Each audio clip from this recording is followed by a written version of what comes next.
I'm Mariefiebach of feedyourfamilytonight.com, and today we are making green bean casserole from scratch, which means we're not using any canned soups, but it is a delicious, creamy green bean casserole that is easier to make than you might think. It starts off with half a pound of mushrooms. I usually use plain white button mushrooms, but you could use any kind of mushroom that you like, and you want to chop them really finely. I do that in my food processor, but you could do it by hand. Then you're going to put them into a skillet with a half a cup of water.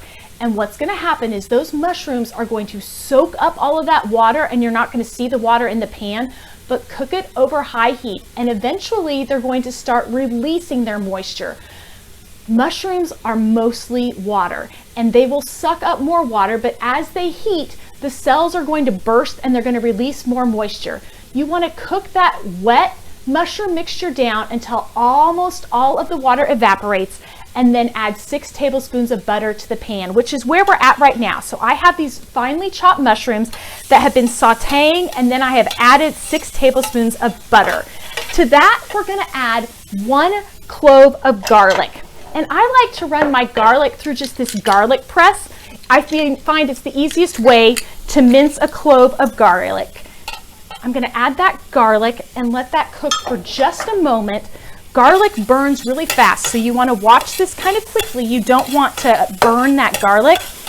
After the garlic, you're going to add a 1/4 teaspoon of salt and about a 1/4 teaspoon of pepper. I like to use coarse sea salt. And then I just usually put in about a 1/4 teaspoon of pepper from my pepper mill. Once you've added the salt and pepper, you're going to sprinkle 3 tablespoons of flour. I have done this with white whole wheat, but I find all-purpose works a little bit better. So I have 3 tablespoons of all-purpose flour, and you're going to stir that around until the flour soaks up that butter that is kind of pooling around the mushrooms, and let it cook for just a moment or two to kind of get that raw flour taste out. Essentially, you're making a roux, which is a flour and fat mixture. Today, the fat we're using is butter. To that, we're going to add 1 1/4 cups of milk. And you can use just about any kind of milk that you like.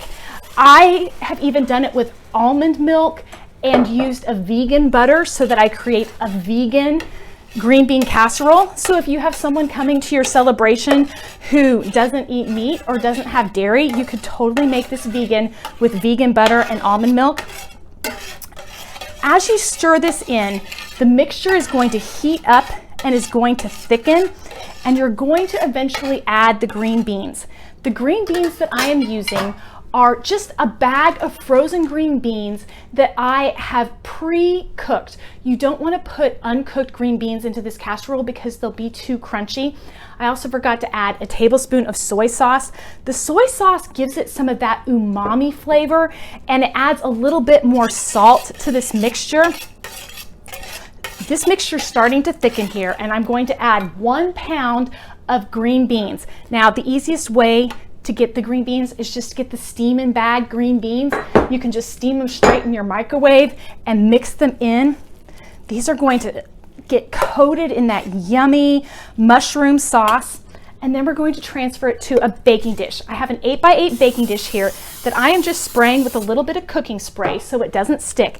And I'm going to turn off the heat, and I'm going to add these green beans and the mushroom mixture to my casserole dish, scraping off all of those yummy mushrooms and that yummy sauce.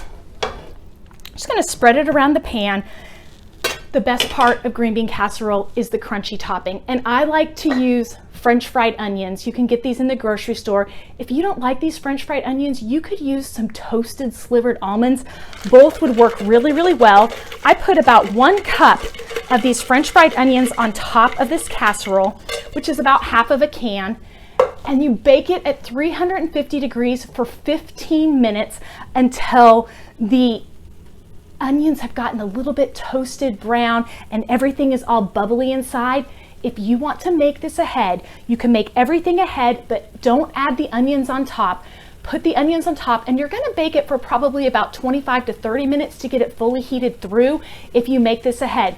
Full recipe is at feedyourfamilytonight.com. If you have any questions, join me in the Feed Your Family Tonight Facebook group or look at the Feed Your Family Tonight Holiday Planning Guide. It's at feedyourfamilytonight.com/holiday.